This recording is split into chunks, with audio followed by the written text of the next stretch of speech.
Uttarakhand BJP में जश्न का माहौल। महाराष्ट्र में जीत की खुशी में बीजेपी ने निकाला विजय जुलूस। अवसर पर धामी ने बतौर मुख्य अतिथि किया प्रतिभाग।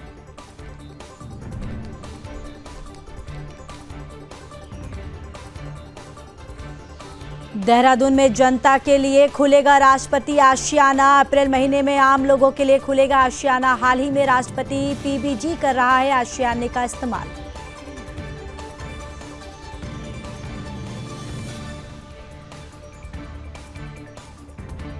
देहरादून में निकाय चुनाव को लेकर सरकार की तैयारियां तेज। जल्द ही निकाय चुनाव की तारीखों का होगा ऐलान।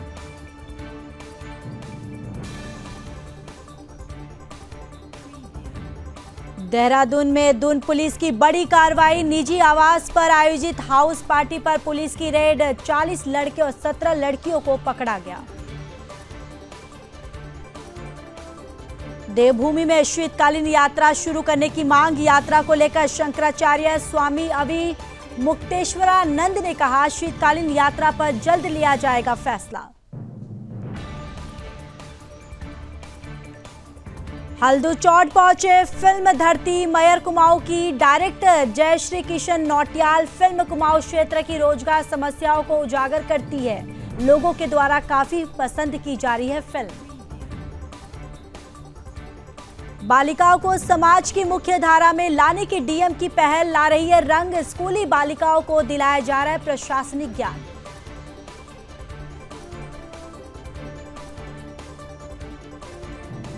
और हल्द्वानी में Pal college of technology and management ने किया समझौता। छात्रों को मिलेगा विदेश में उच्च शिक्षा का अवसर। 24 नवंबर को दिल्ली में एक शैक्षिक सम्मेलन होगा आयोजित।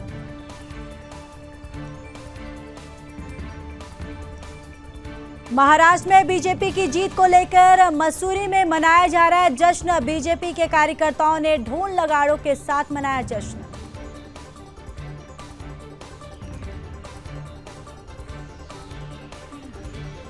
विकासनगर में भी महाराष्ट्र में बीजेपी की जीत पर की गई आतिशबाजी। कार्यकर्ताओं ने एक दूसरे को मिठाई खिलाकर शुभकामनाएं दी। मुन्ना सिंह का जताया आभार।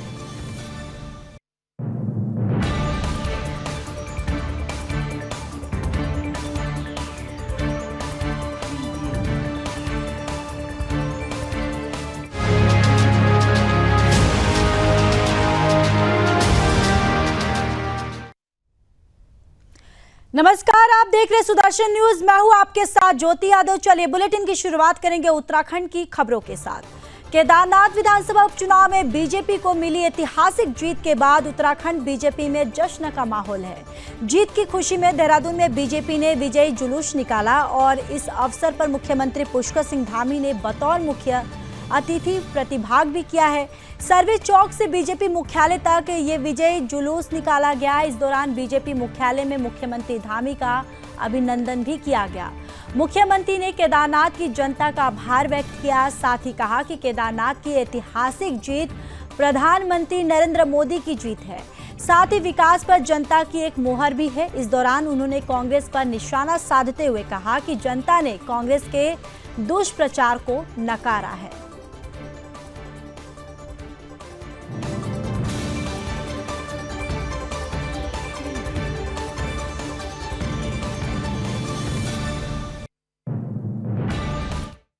सबसे पहले तो बाबा केदार को नमन करता हूं।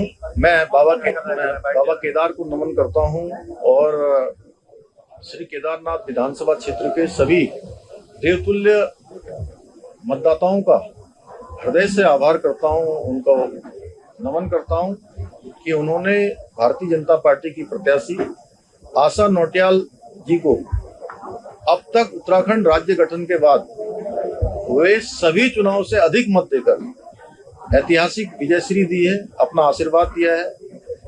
ये जीत हमारे आदरणीय प्रधानमंत्री श्री नरेंद्र मोदी जी की जीत है, जिनके नेतृत्व में 2013 की प्रलय के बाद भव्य केदार और दिव्य केदार का मार्ग प्रशस्त हुआ, वो बनना प्रारंभ हुआ। ये जीत विकास की जीत है, ये जीत सनातन की जीत है, ये जीत केदारनाथ विधानसभा के लोगों की जीत है, ये जीत हमारे सभी कार्यकर्ताओं की जीत है। ये जीत उत्तराखंड के लोगों की जीत है और ये हार क्षेत्रवाद करने वाले कांग्रेस पार्टी के लोगों की हार है।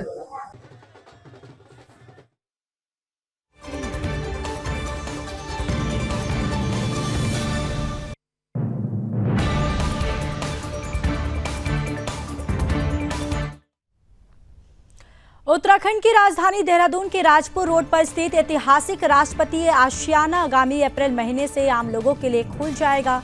राष्ट्रपति द्रौपदी मुर्मू के निर्देश पर राष्ट्रपति सचिवालय के अधिकारियों ने देहरादून पहुंचकर राज्य सरकार के अधिकारियों के साथ बैठक कर आशियाने में जनता के लिए आवश्यक सुविधाएं जुटाने के निर्देश दिए।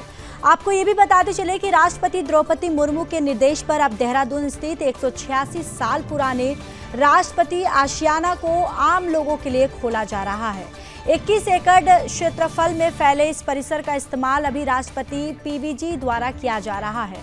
परिसर को आमजन के लिए खोलने से पहले आवश्यक तैयारी के लिए आशियाना परिसर में राष्ट्रपति सचिवालय में अपर सचिव डॉक्टर राकेश गुप्ता ने उच्च स्तरीय बैठक में उत्तराखंड सरकार के उच्च अधिकारियों के साथ विचार विमर्श किया और तय किया कि आम लोग परिसर के मुख्य भवन तक प्रवेश कर सकेंगे।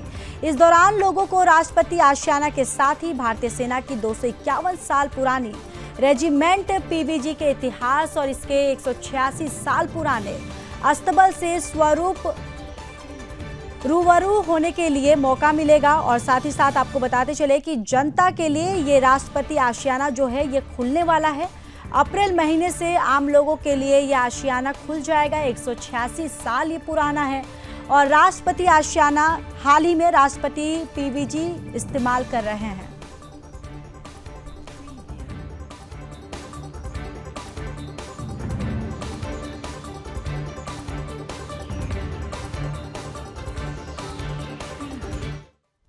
चलिए आगे बढ़ते हैं। उत्तराखंड में निकाय चुनाव को लेकर अब सरगर्मियां तेज हो गई हैं। पिछले एक साल से प्रदेश के निकायों में प्रशासन सारा कामकाज देख रहा है क्योंकि नए बोर्ड के गठन को लेकर समय से चुनाव नहीं हो पाया।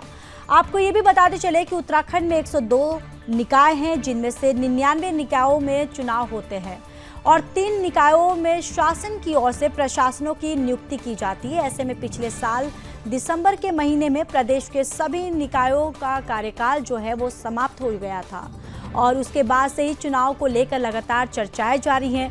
मौके पर प्रदेश के शहरी विकास मंत्री प्रेमचंद अग्रवाल ने कहा कि निकाय चुनाव को लेकर प्रक्रिया शुरू कर दी गई है और निकायों के आरक्षण को लेकर कार्य चल रहा है। जल्द ही निकाय चुनाव के तारीखों का ऐलान भी कर दिया जाएगा।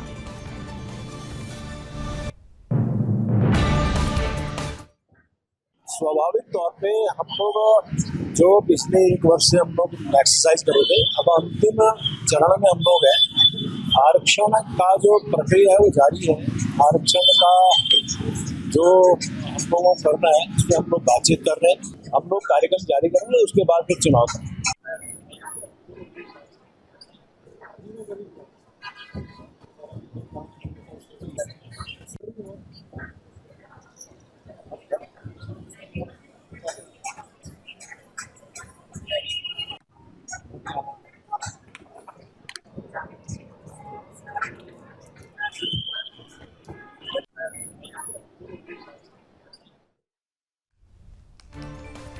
तो देखिए देहरादून से खबर है जहां पर आपको बताते चले कि निकाय चुनाव को लेकर सरकार की तरफ से तैयारियां जो है वो तेज हो गई हैं और जल्द ही निकाय चुनाव की तारीखों का भी ऐलान हो जाएगा। चलिए आगे बढ़ते हैं। थाना कैंट क्षेत्र के अंतर्गत निजी आवास पर अवैध रूप से नाइट हाउस पार्टी पर पुलिस ने रेड मारी और रेड के दौरान निजी आवास पर भारी मात्रा में इंपोर्टेड शराब की खाली बोतलें और शराब बरामद की गई।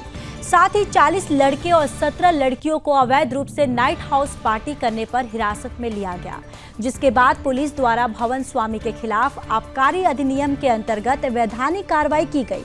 बताया जा रहा है कि नाइट हाउस पार्टी में जमकर शराब पी गई है और शराब परोसी भी गई।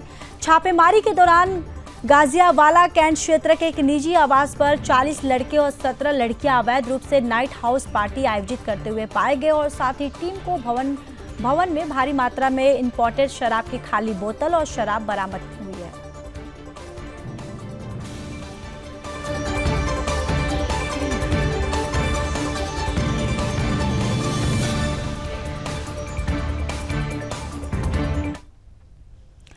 देवभूमि उत्तराखंड में चारधाम यात्रा के समापन के बाद अब शीतकालीन यात्रा शुरू करने की मांग उठने लगी। वही यात्रा को लेकर शंकराचार्य स्वामी अविमुक्तेश्वरानंद का कहना है कि सरकार को चारधाम यात्रा के शीतकालीन गद्दी स्थल पर शीतकालीन चारधाम यात्रा शुरू कर देनी चाहिए।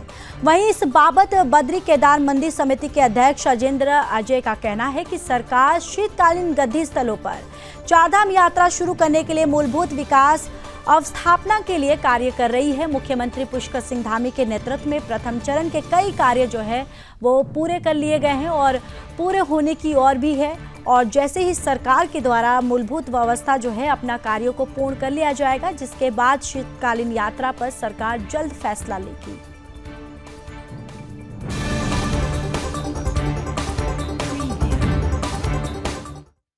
के स्तर से, माननीय मुख्यमंत्री जी के स्तर से, बद्रीनाथ केदारनाथ मंदिर समिति के स्तर से जो हमारी शीतकालीन यात्रा है उसको बढ़ावा देने के लिए निरंतर प्रयास किए जा रहे हैं।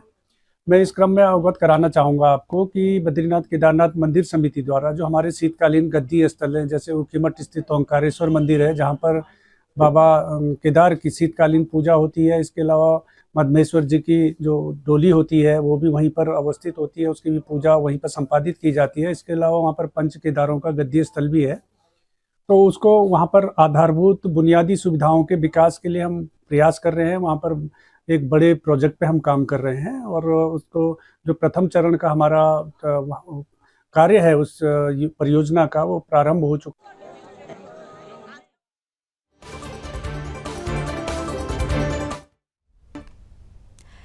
चलिए आगे बढ़ते हैं। शिक्षा के क्षेत्र में सरकारी स्कूल की बालिकाओं को प्रमुखता से समाज की मुख्य धारा में लाने के लिए बागेश्वर डीएम आशीष भटगाई द्वारा की गई पहल रंग ला रही है। कपकोट तहसील के अंतर्गत आने वाले दुरुस्त हिमालय क्षेत्र बदियाकोट की छात्राओं का तीसरा बैच प्रशासनिक क्रियाकलापों को समझने के लिए बागेश्वर मुख्यालय पहुंचा। साथ ही जिला सभागार बागेश्वर में हुए कार्यक्रम में जिलाधिकारी बागेश्वर आशीष भटगाई, पुलिस अधीक्षक चंद्रशेखर घोटके सहित सीडीओ बागेश्वर आरसी तिवारी द्वारा स्कूल की बालिकाओं को शिक्षा के प्रति मोटिवेट करने का प्रयास जो है वो किया गया।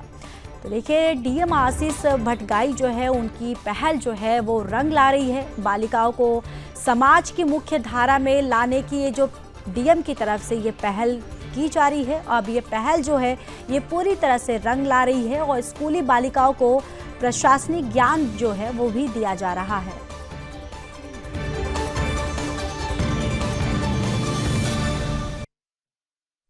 ये कार्यक्रम जो है मेरा सपना मेरा लक्ष्य है, जो कि बेटी बचाओ बेटी पढ़ाओ के तत्वावधान में किया जा रहा है। तो उसी के क्रम में ये हमारा तीसरा सेशन था, जिसमें दूरस्थ क्षेत्र के जो हमारे स्टूडेंट्स हैं, हमारी बालिका हैं, उनको यहाँ पे बुलाया गया था। तो उनके एस्पिरेशंस को जानते हुए जो हमारे सब्जेक्ट स्पेशलिस्ट हैं और ऐसी हमारी लेडी ऑफिसर्स हैं जो अपने अपने फील्ड में जिन्होंने अचीव किया है, तो उनके साथ उनके इंटरेक्टिव सेशन हुए और डिस्कशंस हुए। उसके बाद जो हमारा कार्यक्रम का कॉन्सेप्ट रहता है, तो बालिकाओं को विभिन्न कार्यालयों की विजिट भी कराई जाती है। उसके क्रम में कलेक्ट्रेट की विजिट, विकास भवन की विजिट, एसपी ऑफिस की विजिट भी इनको कराई जाएगी और इस तरह से जो बालिकाओं का जो एक एक्सपोजर विजिट होगी वो पूरी होगी और उनके जो एस्पिरेशंस हैं उसके बारे में वो और ज़्यादा क्लैरिटी उनको प्राप्त होगी और उस डायरेक्शन में बालिकाएं काम करेंगी। चलिए अब हल्द्वानी की बात कर लेते हैं। हल्द्वानी में Pal college of technology and management और भाई बेटिया के बीच एक महत्वपूर्ण समझौता पर हस्ताक्षर किया गया है, जो छात्रों को विदेश में उच्च शिक्षा प्राप्त करने और छात्रवृत्ति के अवसर पर प्रदान करेगा। इस समझौते के तहत छात्र को शैक्षिक विकास में सहायता मिलेगी और उन्हें विदेश में शिक्षा प्राप्त करने के नए रास्ते खुलेंगे। समझौते की घोषणा के साथ एक विशेष शैक्षिक सम्मेलन की योजना बनाई गई है, जो 24 नवंबर 2024 को होटल पांच मून दिल्ली में आयोजित होगा और इस सम्मेलन में कई शैक्षिक और करियर संबंधित जानकारी दी जाएगी, जिससे छात्रों को विदेश में अध्ययन के अवसर के बारे में मार्गदर्शन जो है वो मिलेगा। वहीं कॉलेज के प्रधानाचार्य डॉक्टर संदीप लोहनी ने इस अवसर पर कहा कि यह साझेदारी छात्रों के शैक्षिक और करियर विकास में महत्वपूर्ण भूमिका निभाएगी। उन्होंने ये भी स्पष्ट किया कि उच्च शिक्षा सिर्फ उच्च आय वाले परिवारों को परिवारों के लिए नहीं है, बल्कि अब हर छात्र को विदेशों में शिक्षा प्राप्त करने का समान अवसर जो है वो मिलेगा। वहीं माई मेंटर के अनूप अग्रवाल ने कहा कि ये साझेदारी उन छात्रों के लिए है जो विदेश में उच्च शिक्षा प्राप्त करना चाहते हैं, उनके शैक्षिक विकास में सहायक होगी। ये समझौता न केवल छात्र को उच्च शिक्षा के लिए प्रेरित करेगा, बल्कि उन्हें वैश्विक स्तर पर शिक्षा के नए अवसरों से भी जोड़ने का कार्य करेगा।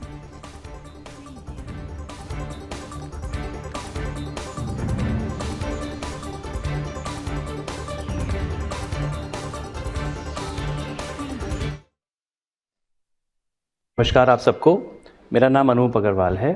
हम माई मेंटोर से आए हैं। माई मेंटोर लखनऊ स्थित एक कंपनी है। हम बच्चों को विदेश पढ़ने भेजते हैं, लेकिन हमारा जो अप्रोच है विदेश पढ़ने और पढ़ाने की वो बहुत अलग है।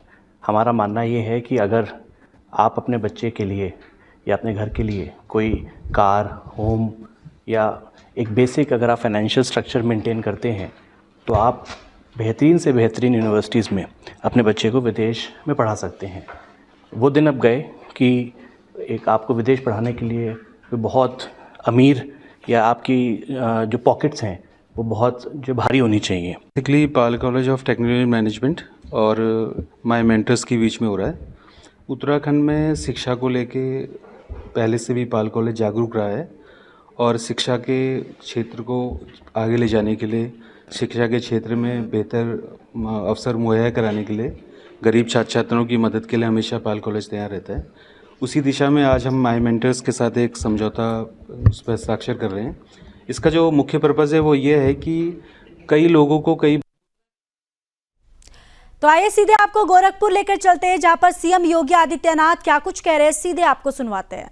1857 की क्रांति, प्रथम स्वातंत्र समर को आगे बढ़ाने वाले, 80 वर्ष की उम्र में अंग्रेजों के खिलाफ उस युद्ध को प्रखरता के साथ लड़ने वाले, उस समय के जो अमर सेनानी थे बाबू कुंवर सिंह जी,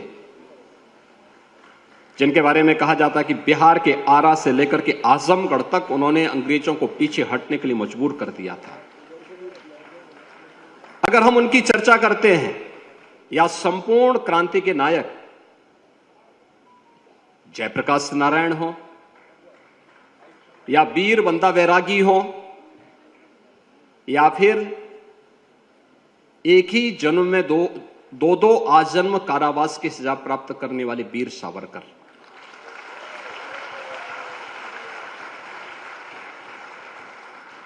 यह भी तो युवा ऊर्जा के ही प्रतीक थे। उनकी आयु नहीं, उनकी शारीरिक अवस्था से नहीं, बल्कि उनके द्वारा दी गई प्रेरणा युवा ऊर्जा की ही प्रतीक थी। अक्सर हमारी शास्त्रीय परंपरा में जब हम बात करते हैं तो हमारे देश में जो शास्त्रीय परंपरा है वो ये मानती है कि 2 वर्ष तक के बच्चे को हम शिशु कहते हैं, 5 वर्ष तक के बच्चे को हम कुमार कहते हैं और 15 वर्ष तक के बच्चे को किशोर कहते हैं। लेकिन 16 वर्ष से लेकर के 40 वर्ष तक की उम्र वो ये होती है जो युवा ऊर्जा की प्रतीक मानी जाती है, और यही युवा ऊर्जा हम लोग अक्सर मानते हैं। और यही कारण है कि यह ऊर्जा जब भी अंगड़ाई लेती है, जिस राष्ट्र के पास इस प्रकार की युवा ऊर्जा होती है, प्रतिभाशाली युवा ऊर्जा होती है, वह उस राष्ट्र के उज्जवल भविष्य की गारंटी भी होती है। और इस दिशा से भारत सबसे सौभाग्यशाली राष्ट्रों में है कि दुनिया का सबसे युवा देश भारत है। 56% आबादी हमारी युवा है, और वह युवा जीवन के प्रत्येक क्षेत्र में आज कार्य करते हुए देश को एक नई दिशा देने का काम कर रही है। जब हम युवाओं की बात करते हैं तो आप शास्त्रों का, चलिए अब खबरों की ओर रुख करते हैं। पहाड़ों की रानी मसूरी में भारतीय जनता पार्टी के कार्यकर्ताओं ने उत्तर प्रदेश और उत्तराखंड में बीजेपी की जीत को लेकर जमकर जश्न बताया। आपको बताते चले कि बीजेपी कार्यकर्ता ने यहां पर बीजेपी की जीत को लेकर जश्न मनाया है और साथ ही साथ बीजेपी के कार्यकर्ता मसूरी पिक्चर पैलेस चौक पर एकत्रित हुए और जमकर ढोल नगाड़ों के साथ डांस किया और आतिशबाजी कर जीत की खुशियां मनाई। इस मौके पर बीजेपी के पूर्व मंडल अध्यक्ष मोहन पेटवाल, पूर्व पालिका अध्यक्ष ओपी उनियाल और मसूरी व्यापार मंडल अध्यक्ष रजत अग्रवाल ने कहा कि प्रधानमंत्री नरेंद्र मोदी के नेतृत्व को पूरा देश पसंद कर रहा है और यही कारण है कि महाराष्ट्र में ऐतिहासिक जीत हासिल हुई है। उत्तर प्रदेश और उत्तराखंड के उपचुनाव में बीजेपी के प्रत्याशियों ने भारी जीत हासिल की। उन्होंने कहा कि केदारनाथ के उपचुनाव में बीजेपी के प्रत्याशियों ने अपने प्रतिद्वंदी को भारी मतों से हराया, जहां स्वयं मुख्यमंत्री ने मोर्चा संभाला था। उन्होंने कहा कि प्रदेश की जनता मुख्यमंत्री पुष्कर सिंह धामी और उनकी सरकार के कार्यों से काफी खुश है। उन्होंने कहा कि मुख्यमंत्री पुष्कर सिंह धामी लगातार प्रधानमंत्री नरेंद्र मोदी के सहयोग से केदारनाथ का विकास कर रहे हैं और केदारनाथ के पूर्ण निर्माण को लेकर कई ऐतिहासिक काम किए गए, जिनको केदारनाथ की जनता ने सराहा भी है और यही कारण है कि केदारनाथ में भारतीय जनता पार्टी ने उनको जीत हासिल हुई। और आपको बताते चले कि ये तस्वीरें भी हम आपको दिखा रहे हैं, जहां पर महाराष्ट्र में बीजेपी की जीत को लेकर मसूरी में जश्न मनाया गया। बीजेपी के कार्यकर्ताओं ने ढोल नगाड़ों के साथ पटाखे फोड़कर जश्न मनाया। पीएम के नेतृत्व को पूरा देश पसंद कर रहा है, ये बीजेपी कार्यकर्ताओं के द्वारा ये बातें कही गई। महाराष्ट्र में बीजेपी ने ऐतिहासिक जीत जो है वो हासिल की है। 70% जीत हुई है, क्या कहना चाहेंगे? ये प्रधानमंत्री नरेंद्र मोदी जी के नेतृत्व का करिश्मा है। उनके नाम का पूरे देशव्यापी भी प्रचंड लहर है। भारतीय जनता पार्टी के नीतियों और कार्यक्रमों पे देश की जनता की मोहर है और भारतीय जनता पार्टी का जो अद्भुत संगठन है उसके कार्यकर्ताओं की बेजोड़ मेहनत का प्रतिफल है। महाराष्ट्र जैसे राज्य में हम लोगों ने हैट्रिक बनाने का काम किया। देश के इतने बड़े प्रांत में, और इतना ही नहीं, हमारी बेस्ट एवर परफॉर्मेंस निकल करके आई।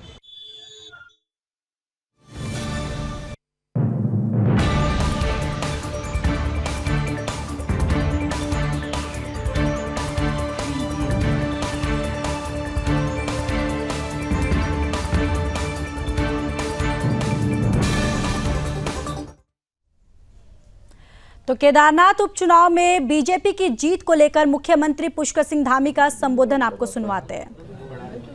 वहां पर पहुंचकर सभी को प्रेरित करना, सभी को लगाना, योजना करना, ऐसे हम सब के अग्रज पूर्व मुख्यमंत्री, भारत सरकार के पूर्व मंत्री आदरणीय डॉक्टर रमेश पोखरियाल निशंक जी, मंच पर आसीन हमारे संगठन मंत्री, जिनके संगठन कौशल के कारण से हम अनेक चुनाव में हमने ऐतिहासिक विजय प्राप्त की है।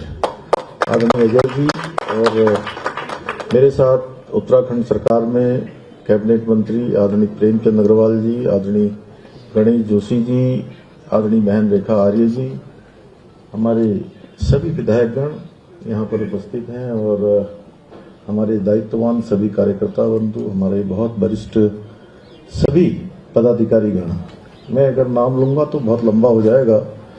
सभी हमारे वो कहते हैं मेष। उत्तराखंड के बुलेटिन में फिलहाल के लिए बस इतना ही। बाकी देश और दुनिया की तमाम बड़ी खबरों के लिए देखते रहिए सुदर्शन न्यूज। जय हिंद।